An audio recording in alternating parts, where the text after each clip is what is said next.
each one of us are like strings that come from it. Right? That's what I feel. And I feel that along the way, we have had some masters who have been able to tap in real close to getting to that center ball of creation. And I believe those are some of the masters that we've been able to see.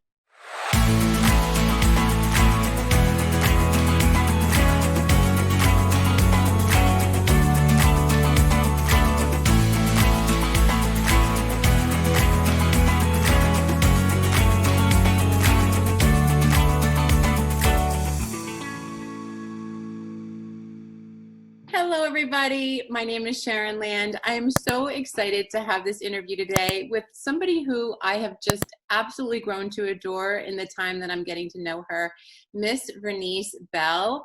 And she is a breakthrough coach. And today we're going to be continuing our conversation on surviving to thriving, what that really means to each one of us, how we really can do our part in being able to help others to be able to lift beyond that, and also just to be able to share some of our own personal stories. So Vernice, I'm so excited to have you here. This has been such a great journey to get to this conversation, and I'm so excited to be able to know more about you today. And I'm really glad that you got the memo about our today is This is synchronicity at its best, Sharon. We were both speaking to the universe today, okay? That's right. That's so right. It's so right. So I love the background. It's colorful, just like you and your personality. You are just so, one of the things that I was drawn to is how absolutely empowering you are and how positive you are. And so I just want to speak into that and say, this is one of the reasons why you're here today and we're having this interview, just because you have such incredible energy, and I want everyone else to be able to see that as well. So if you don't mind just taking a little bit of just a few minutes to introduce yourself, tell us what you're up to, and then we're going to get into some conversation on what it's like for you, what your thoughts are on surviving to thriving. So welcome. Ooh. Yes. Well, thank you for the very, very warm welcome to all of your audience, wherever you may be coming from and viewing or hearing this message. May it find you in the perfect time and in perfect alignment. I am Vernice K. Bell, a breakthrough coach. And listen, when Sharon and I met, it was like instant synergy. We're like, hey, we got the same unicorn horn. Like, do you see me?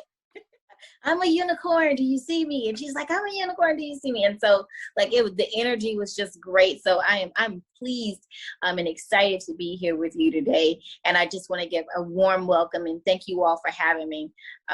Hopefully I can do you justice in sharing my story, sharing some of the things that I've gone through. And hopefully it helps you feel better about where you are, so you can start standing up and showing up in your greatness. So yeah. Yes. Standing up and showing up in your greatness. I think that's one of your greatest gifts. Ooh. Like standing, like for people, like standing up and showing up? Well, you do that so beautifully. Oh, thank you. Thank you. And you know, I'll say this.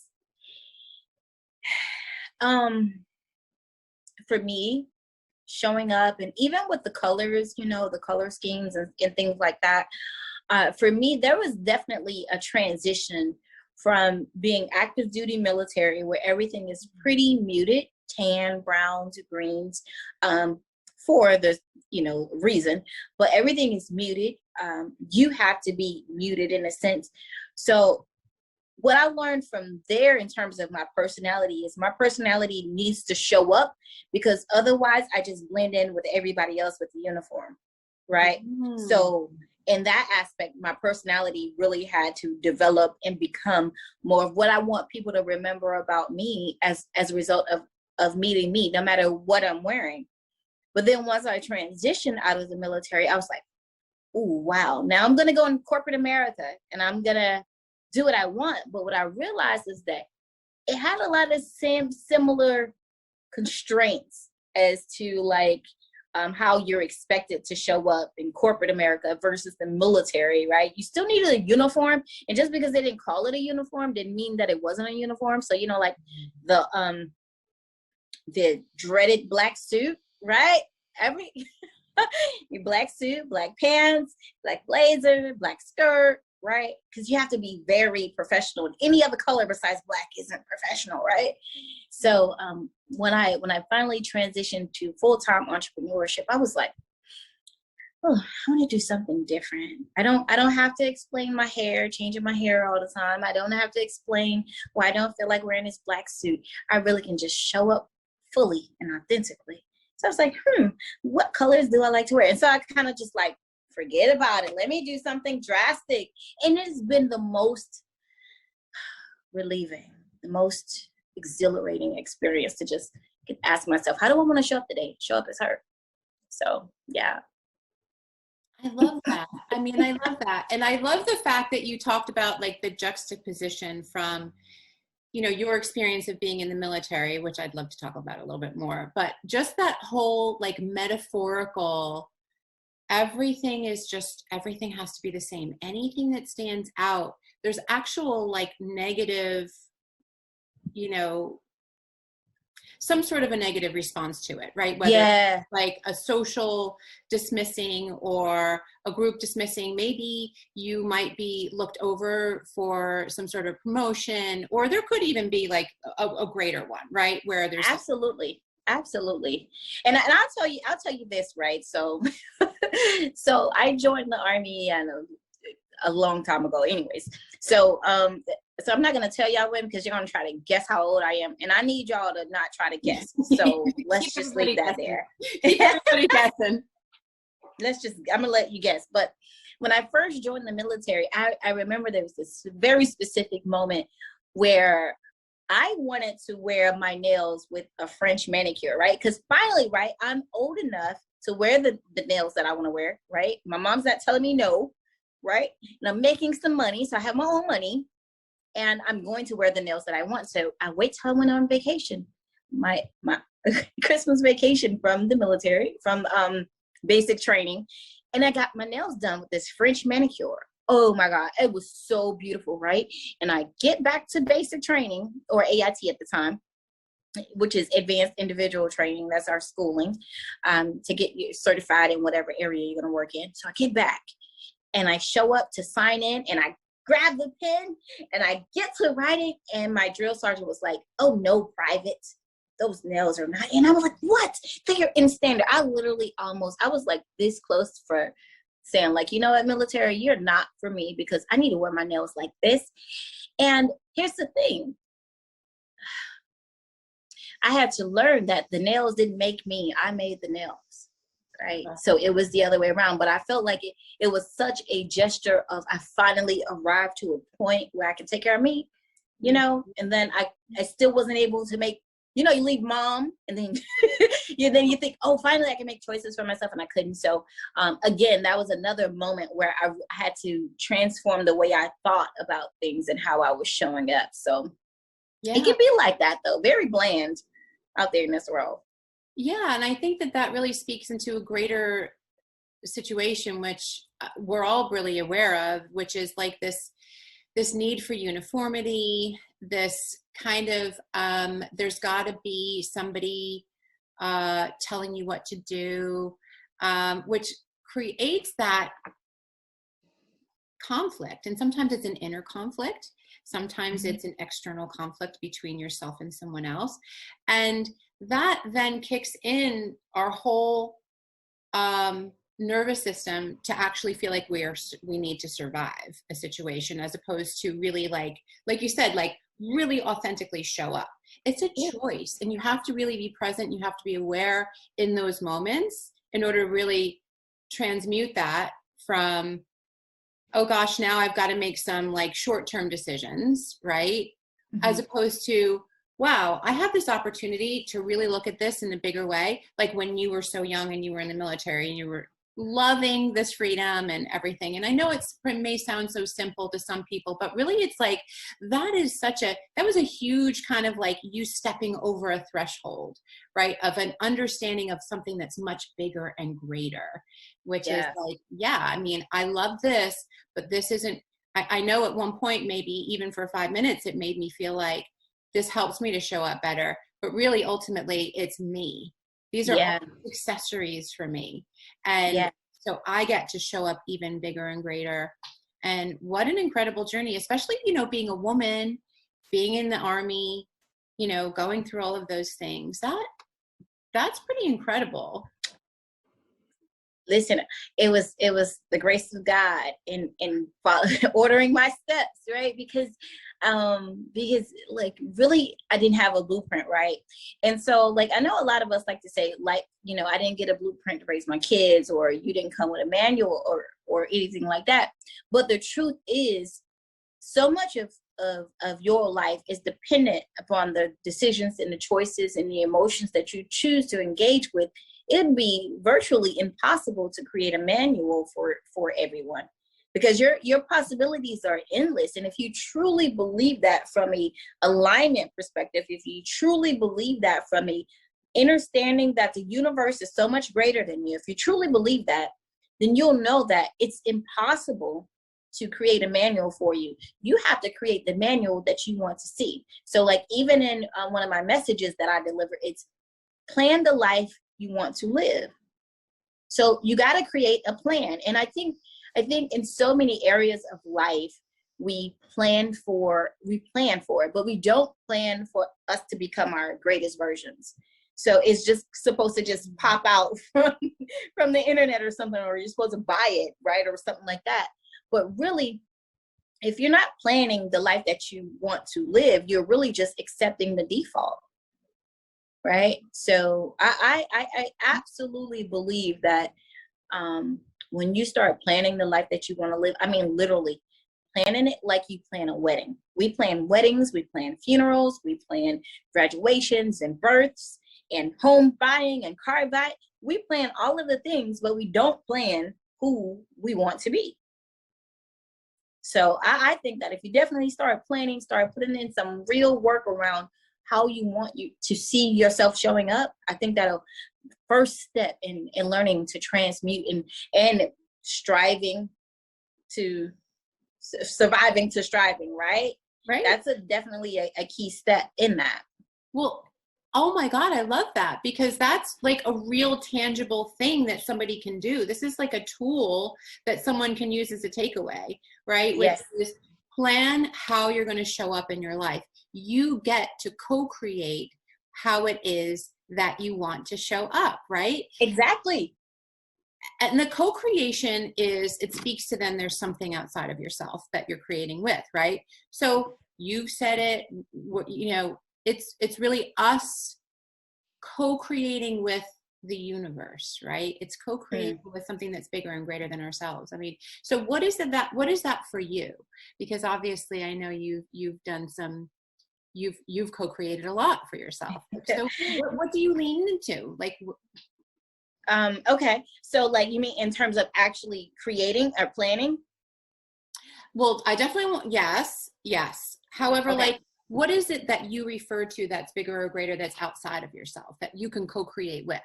Oh, okay. So my belief system is slightly it's different. So I believe that there is a singular point of entry for everyone. So I believe that there was one point of entry for every being on this planet, every being that's in the universe. And I don't know what that one thing is. So I don't know if it was a big bang. I don't know if it was just was. I really have no clue. But I know that I feel that there was one single point of entry for everyone, one singular beginning point. And from there, we have so many entanglements and so many. So I feel like this. Okay. I think I have a synopsis of how to put it. If you ever seen a ball of yarn, right? And you pull it, and it's like all raveled up, right? You can't really tell how many balls are in there, how many strings. It's just one string, and you just keep pulling in, pulling in, pulling it, right? And it unravels. I feel like the singular point is one huge, gigantic yarn ball that has like millions and eons of balls mixed up together. And each one of us are like strings that come from it. Right? That's what I feel. And I feel that along the way, we have had some masters who have been able to tap in real close to getting to that center ball of creation. And I believe those are some of the masters that we've been able to see, like Mother Teresa or Gandhi or Buddha or Jesus or Muhammad, or, I believe a lot of those beings, creatures, humans, or whatever they were, all come from that singular point of entry. So that's what I think. Yeah, and so you can lean into that, knowing that you're part of something much bigger and greater, yet you and how you are and how you show up as that piece of string affects something other than just yourself. Yeah. And so I feel like collectively we get to create together, but what we create is based off our own opinion of what we want to see or what we wish to see. Right? It's sometimes it's like a inner knowing that you need to create something, you want to create something, but you just don't know what it is. And so for me, I feel like one of my greatest assets is my ability to my willingness to go directly to source for the things that I need and the things that I want. Because I realized that, let's say that I wanted to do an interview about fitness. You're a spiritualist, you're growing your tribe. You know what you want your tribe to get, some juicy stuff that they can transform their lives, not necessarily just fitness. But if I was to come to you and say, Sharon, listen, I want you to do this interview today has to be about fitness. That's it, dumbbells, and that's it, right? That may put you in an uneasy position, right? Even a position where there's slightly more of resistance, versus the better option I love, is to go to source, God, the Most High, universe. This is what I would like to do. Please send me connections that work with that. That way I get exactly what was meant for me, and not try to play the creator in totality and realize that I'm a co-creator, and my co-creation is with source. Yes. Oh my gosh. I love that because it's like a different way of explaining something that is part of my belief, which is just like, you go to source, you go to God, you go to the universe, right? You connect there first into your heart, and then you speak, and then you act, right? And then when you do, you're always showing up exactly as you're meant to be. So it takes away the need for being perfect, right? It takes away also like anything that happens, even if it's a mistake, quote unquote a mistake, it's actually exactly as it's meant to be, right? Because we don't know what our role is, and we automatically assume like, oh, so you want to interview me about, using dumbbells or whatever, and I've never used them a day in my life, right? So maybe it's not about me needing to be the expert on that. Maybe it's just about you wanting to know how it is that I relate and I connect with this, so that I can, on some level, connect with someone else who needs to hear whatever is going to come out of my mouth, or whatever energetically is going to happen from that, right? So we let go of that control of what it is that we think it needs to be, and we're just allowing the process to happen, and we can just show up and be present, fully present as ourselves, right? Yep. So I love that. I think that's great. And I love what you said too, because sometimes and this is where it takes being really in tune to yourself, right? Because sometimes it is time for us to stretch, and sometimes it's time for us to say no. right? So do we have proper boundaries within ourselves? Do we know what it is that we stand for? Do we know what we're creating? And there goes that planning your life again, planning it. And does this fit? Versus, oh, is this a part of me reaching my next goal? And do I need to just stretch for the moment? Because it is slightly uncomfortable. I'm slightly unsure about the subject that it may be. But is it a time for me to stretch, or is it a time for me to say this is beyond my boundary? Right? And so when we have those boundaries and we have that alignment within ourselves, I'm not talking about alignment with anything else. I'm talking about alignment with you, alignment with who you are. Do you know who you are? Do you know what your beliefs are? Do you know what your boundaries are? And are your boundaries supportive of the life that you want to live? Right. Oh my gosh. 100%. I was listening to Les Brown earlier today, and he was talking a little bit about that. I know we talked about that once before. I love Les Brown, and I know you do. I love him too. Yeah.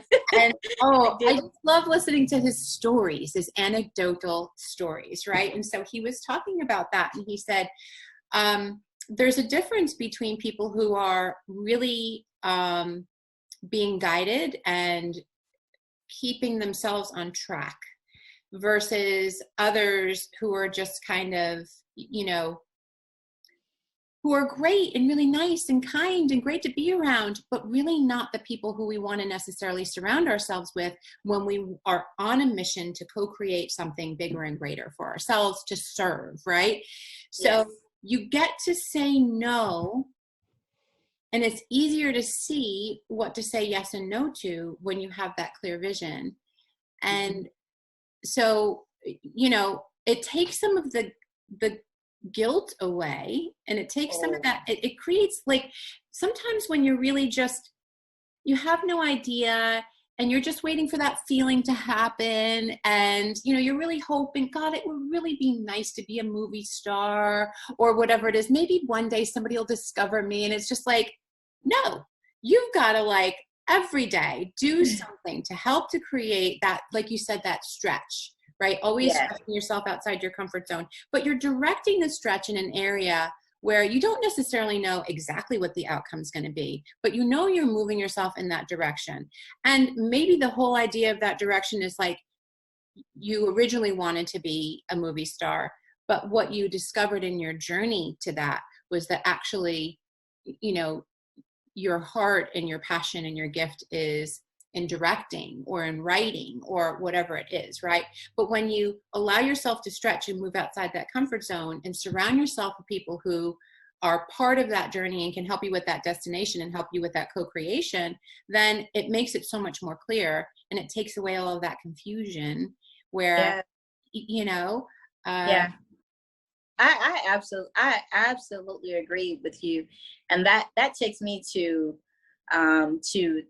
for me, that moment when I realized that there needed to be something different, right? The people I was surrounding myself with, and the life that I had built for myself, right? And even though at this time in my life, I wasn't quite sure on how to plan, I didn't quite realize that I needed to plan my life, but I had learned how to plan Oh my goodness, I thought that I wouldn't do that. Sorry. That's okay. But I thought that I wouldn't, I was planning my life, but I was only planning certain aspects of my life. So I was planning like my career or like my business or like the life that I wanted my kids to have, but I wasn't really planning and curating who I wanted to be. And so it takes me to this moment. It's like, I lose time now. 6 years ago, it was August 22nd, actually, was the moment. 1843 is the name of my branding agency, right? Yeah. And we do breakthrough coaching, helping business owners get to the next point, the next best selves. And it was 1843 is actually the military timestamp of 6:43 p.m. And so for me, it was the middle of the day, August 22nd at 6:40 or so. I'm just taking my little girl to the first day of kindergarten, where we get to put her books in the drawer and meet her teacher. And my fiance at the time was there, and we had such an amazing family, get to know each other, get to know the teacher kind of day. And we were leaving, and I was thinking about, oh, I'm going to cook dinner, and I got to do this, and put my daughter in the car, and I buckle her in. Are you excited about your teacher? It's a nurse. And she says, hi, is this Vernice? I said, yeah. She says, I need you to come over to the hospital in Savannah. And I was like, for what? She was like, I just need you to come. And I was like, listen, lady, Savannah? I was like, oh, my dad lives close. So is it about my dad? She's like, yeah, it's about your dad. I said, okay, well, tell me what happened. She said, I can't tell you over the phone. I said, okay, well, I got to go. So I hang up, click, bye. And I'm like, my daughter's in the back. She's still kicking and excited. I'm excited too. I'm thinking about, got to go home and cook dinner for the family. It's going to be amazing. And the nurse calls back again, and she says, well, Ms. Bell, it's really important that you come here. I talked to your brother. He said you were probably closer. So I really need you to come here. And I was like, ma'am, this is 7 hours away. So Ladybug, although I know my father is there with you, you're going to have to tell me what's going on so I can get on the road to come. I don't mind coming, but you got to tell me what's happening. So I know, because I need to come. So I need to know what's happening. Ma'am, I can't tell you over the phone. Well, look, lady, it's the first day of kindergarten. You know what? If you don't have time to tell me, I got to go. Okay, bye. The next thing I know, it's a phone call, and it's James Davis. Hello, Dad. Hello, ma'am. This is the nurse. I'm like, okay, I know you're the nurse, but why are you calling me from my dad's phone? And she says, Vernice, I'm sorry, your dad has passed away.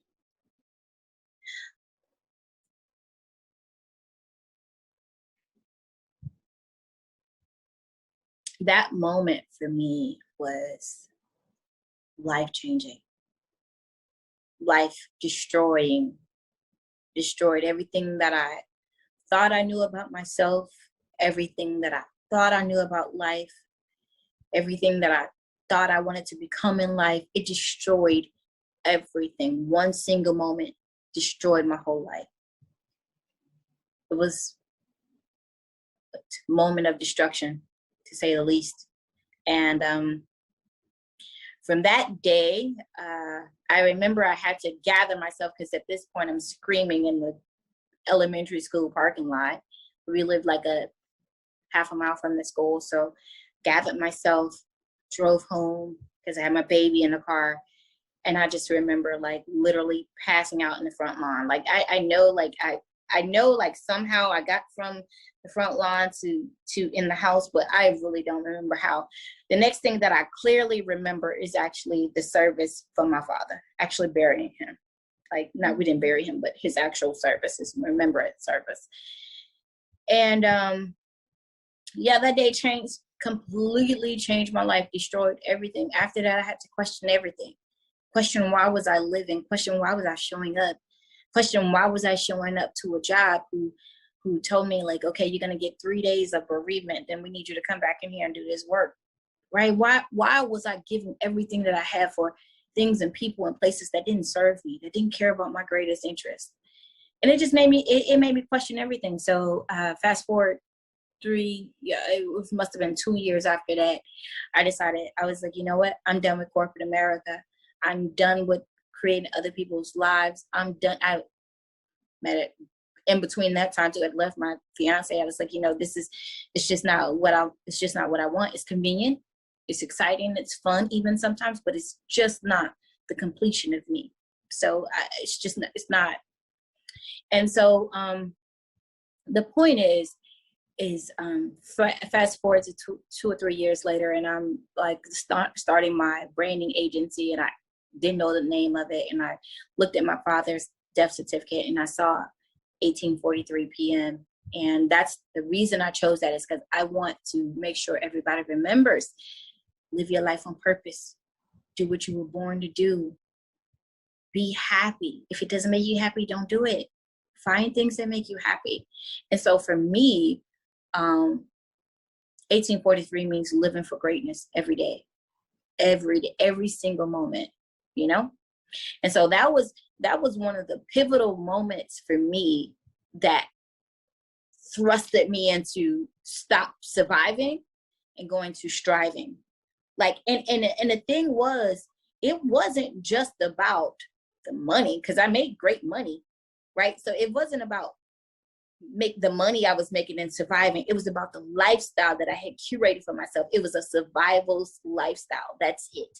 Vacation once a year, holiday in the summer, 2 weeks paid vacation, work out during the week, go to work 9 to 5, come home, cook dinner, go to bed. Like, that was a survival guide. Mm-hmm. That from that till I might decide I want to go to the beach in the middle of the day, and then that's where I am.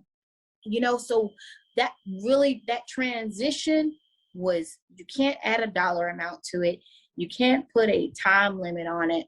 It's just, you have to figure out where in your life, or what happened in your life that's going to make you switch, that's going to make you turn on, and have it already happened and you just still didn't turn on. Right. Everything is always a choice. And first of all, I mean, what a powerful story. And I don't even want to say it's a story, it's part of your journey. And I appreciate you sharing that. And, what I'm getting out of this is, everything on paper looked great, right? Like, you had the fiance, you had, everything was in order, you had the school for the kid, you had the job, you had the benefits, and, the income structure that you wanted, and all of those things. Yet you didn't have that moment to be jolted, where you actually have to take a look at yourself and say, what am I doing? Yeah. And I mean, we have those moments. I always say, take a half a breath. Like, just take you always have time for one half of a breath. And when you can just let yourself rest for half of a second, then you have that opportunity to shift what timeline you're on. Oh, yes. Right? And then when you see yourself, you're just like, yes, I see that all of those things are checking all the boxes, but I feel into what the truth is of all of that, which is there's a slow death occurring. And all of the choices that you were making were all very short term. Yeah. And the long term was the continuing. It was no long term. It was, okay, I have this now, I wait to die. Right. It was just kind of the walk. You were following the string, right? You were actually, and I've had somebody say this to me before, which was really powerful. They were like, I'm just following the string. And it hurt my heart to hear that at the time, because I was like, wow, they've just kind of acquiesced to this is just, and listen, no judgment on anyone, because I think that everybody is here for their own journey, and the rest is still unwritten, right? So that jolt, that breakthrough maybe hasn't happened for that individual. But when it does happen, to your point, like, it's still a choice. We still have a choice, and sometimes we don't choose it. But when we do choose it, and you take all of these great people, but not great for you, or circumstances that aren't great for you, and you take control and you say, I've got to follow what I'm being given in my heart. And when you're connected to something bigger and greater than yourself, into your heart, then you know that you're following the right path, even though you have no clue whatsoever. No clue where you're going. This is the right way. Yeah, I agree. And I would say this too. I would challenge just slightly and push that. I think a lot of people have had those situations that should have jilted them or thrusted them. But like you said, they don't choose to let that be the situation. Mm-hmm. Right? They don't choose to say, okay, this happened. Let me turn on. Let me get off of autopilot, I like to call it. So most people just living on autopilot and just going their regular days. And they're like, and I'm thinking to myself, like, are you really like, you really know how much you're worth? Like your ideas, your talent, your knowledge, your spirit, your words, your kindness. And I just like, sometimes like when I'm driving into the office, sometimes I go in at normal people hours, and it's weird because it's weird for me because I see people and they're just like, and they're waiting for the light to turn, and then they're like, you know, the no left, no right. They don't have any music playing. They don't have any audio books playing. They're not rolling their windows down and smelling the air. And these are so many small things that we take for granted. Like I can remember being in the center of Afghanistan in a vehicle that's up armored, and you cannot roll the windows down.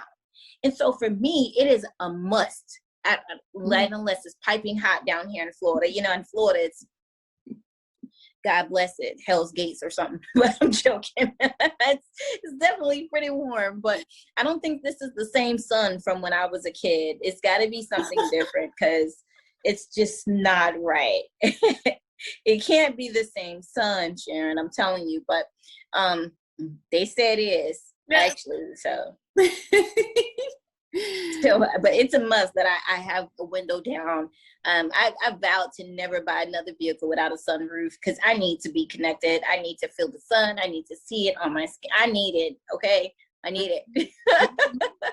But that was as a result of being in vehicles that I couldn't roll the windows down, you know? And so now I realized the privilege of being able to do that. And so I think like what you said is people being able to make the choice also means that they have to self-analyze. Ooh, don't say that word. That's a bad word. Self-analyze. Oh my God. Don't say it. Woo. Don't say it again. No. I know. That's scary for some people. Jeez. Because they might have to look at themselves in the mirror and say, oh, you know what? You did a bad thing and I don't like it. That was not a good idea, but you did it. And you know what, Sharon, number one, y'all listen, Sharon's tribe, y'all listen, let me tell y'all something. For her to be willing to do this and make sure that you're going to get something tangible, some tools that you can take away, y'all better love Sharon forever, okay? Because this is is truly from her heart. And she's like, Vernice, I want them to transform in some tools. I'm like, all right, Sharon, I got you. So to all of her listeners out there, I want to say, like, you have a gem, okay? Appreciate and love her. Well, thank you so much. Thank you. You know, I just really feel like the first thing we have to do is exactly what you did, which is like find yourself, co-create, get that grid work down, work every day to be better and better and better, and then give and give and give and give. And I know you do that. I mean, I see you on social media. We met on Clubhouse. We're Instagram friends too. And like, I see you serving all of the time, you know? And but you know what though? You know what? I will say this. The moment I switch from, I'm going to say this. How can I say this? It's definitely, let me see. It's definitely a different type of relationship I have with myself right now. And so I was in meditation, and because like for me, I really feel like I need to be guided, right? I want to give my tribe what they need. I want to give them what they need, right? And so in prayer one day, I was like, listen, I talk to God like he my homie, okay? Like, I don't know, like God, the universe, I call it the same, okay? And I'm like, listen, I need you to order these. I need you to tell me what to do, right? Give me the words these people need to hear. But once I shifted from, and I got a message, and the download was like, I can't remember verbatim. I did write it down, but it said something to the effect of,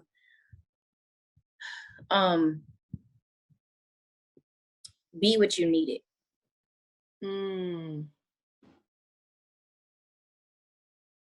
And from that perspective, the moment I grabbed the grips of that, everything transformed for me.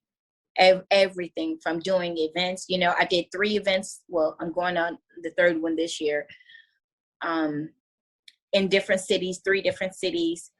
I have 1 more at the end of the year. Like all of that came from me just listening and say, okay, be what you needed. Yeah. And it may not make any logical sense whatsoever. Right? It doesn't. Yeah, I mean, yeah. I found that for myself. Like sometimes it doesn't make any logical sense, which is why we talk ourselves out of it sometimes. But when you follow that, I think that's so incredible, right? Because then you always know if it's all about, it's not selfish. It's not selfish, Right, right, right? right, right. And sometimes when I'm planning, I literally go back to that version of myself and I say, okay, well, what did you need at the time? Like, what is it? What could have helped you right now? And then I deliver that, right? And like, I feel like there's so many stories and so many parts of the journey that people share that sometimes it can feel convoluted, like, right, it can feel very crowded when you have all of these people saying, hey, come over here, I'm going to sell you this, come over here, let me sell you that, I'm the great coach for you, right? Mm-hmm. And then you meet somebody who's like us, and definitely someone who's like me, and I'm like, listen, I need to know if you're a good fit for me. You might not be ready for me. So I'm not going to tell you, come here, so let's do this. No, what I am going to say is show up here for free and let's see if you're a good fit, because we might not be a good fit for each other. Because I'm clear on who I am. I'm clear on what I came to do. Right. And what I'm about is results. Yes, the money comes, the money is nice, the money is fun, but I'm about the result. So if you're not getting the results, if we're not achieving those things, then this relationship will not work. But I think so many people are so afraid to step into relationships that work for them, right? And to release the ones that don't work for them. And I'm talking about relationships with people, relationships with vehicles, relationships with food, relationships with wealth, and relationships with jobs. So many people are not willing to release the relationships that don't serve them. And I'm like, I'm just not one of those people, not anymore. Like, if it doesn't fit for me and my life, it makes no sense. Yeah. I mean, and that's so funny that you talk about those aspects, because those are one of my passions, is helping leaders to become conscious leaders, right? So all of those things that you're listing are all of the ways to be really, truly conscious leaders, right? Is to understand, your relationships with spirit, money, yourself, other individuals, and your energy and the energy that you bring. And so, I mean, it's so, this is the thing. And this is what we said when we first connected. We are more alike. And the more we get to know each other, the more we realize we're more alike than we are different. True. Absolutely. Yes, Cool. yes, and more yes. Yeah, I love it. I love it. And not that we need to be alike, but I think that when we can take, like you said, those complicated, convoluted things that are circumstances, basically they're just circumstances in our lives, and we can boil them down into some very simple things.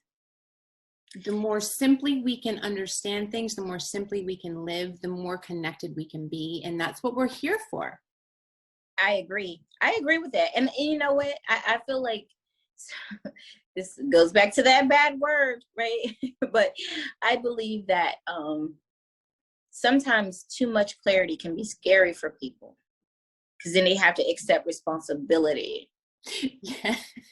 Right? Yeah. I mean, in this past year has been a lot of that, right? Or year and a half, where we just we couldn't not see anymore. Right. The choices that we made, and maybe for some individuals working 16-hour days, they think it's what they should be doing. But like, we know that that's a short game. It's a short game. And we have to say, when we make that decision to extend ourselves, right, that stretch, that it's a very decided period of time, and that you're really very conscious when you're in it.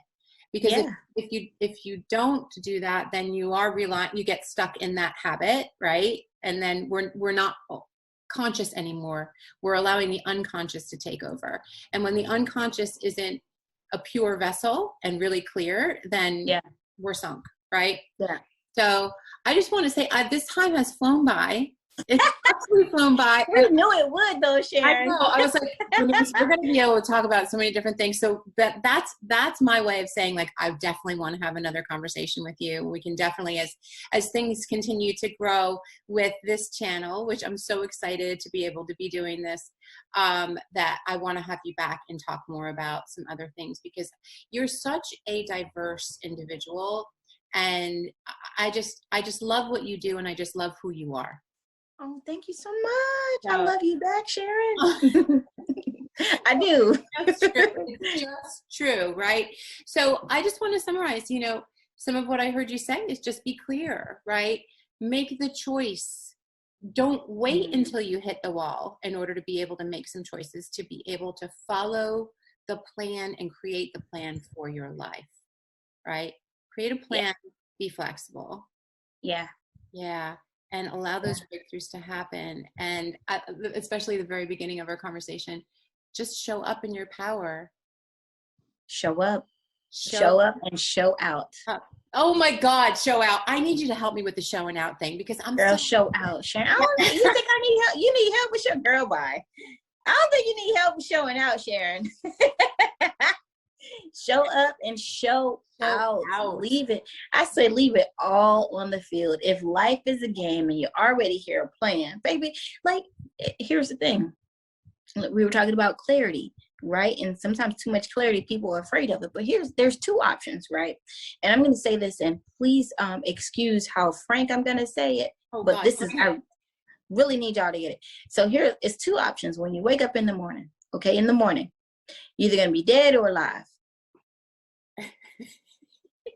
When you wake up and you're alive, okay, that's the first thing is done. Thank God you're here, okay? After that, you might have a business to launch. People are going to buy it or they're not.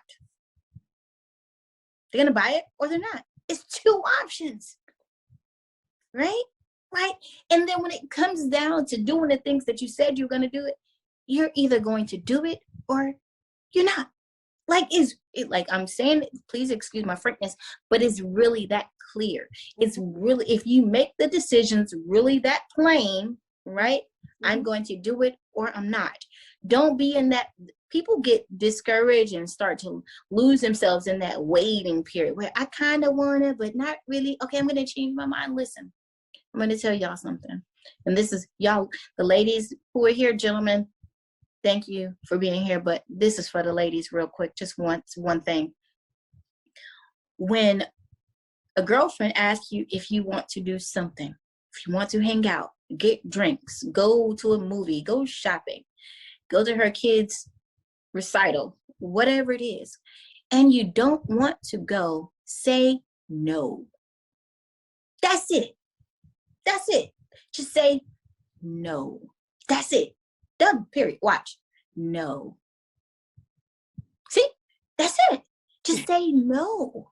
Don't feel guilty. Don't be like, oh, I want her to come to my kids' thing. Because the truth is, if she wants to come to your child's things or to your family's ceremony, she's going to come anyways. Mm-hmm. So it's okay for you to say no if it's something that you don't want to do. Mm-hmm. Okay? If it's something you don't want to do, just say no. Okay? And then if it's something you do want to do, just say yes. That will make your life a lot easier. I'm just saying. Okay? So I just say no. Just say no. And if you want to say yes, just say yes. But that, oh, I want to, but I'm well, I want to, but I have to, and I have to, and I have to. I want to, but I can't, and I can't, and I can't. No. You either do, and you're going to, or you don't, and you're not. Mm-hmm. Yeah. Yes, I love that. I love that. Be decisive, right? I think not so apologetic, and that's showing up in your power and show out, right? Yes. I love that. I love that. I can do that. I can do that. Yes. Yes. Oh my God. Well, thank you so much, Vernice. You're an incredible human being. You are a wonderful woman and mentor to so many. And you have definitely showed up and showed out today, for sure. And I really appreciate it. I really, really do. And I look forward to more conversations with you for sure. But people can find you, of course, on Instagram, Yes. So you can find me on Instagram, Facebook, and LinkedIn and Twitter as Vernice K. Bell. Yes, that's it. Instagram, Facebook, Twitter, or the internet, www.vernicekbell.com. Yeah. That's me. Oh my gosh. And I'm going to put it in the below. Thank you so much for sharing your guide to go from surviving to thriving. I love it. I love that it was just so you. I really, really do. And you're such a gift to so many, and definitely a gift to me. And I'm so happy that I'm so excited for all the things that are to come between the two of us in the future as well. So yeah, thank you, thank you, thank you. Thank you for being here. And until the next time. You're so welcome. Thank you for having me. Peace and love. Until the next time.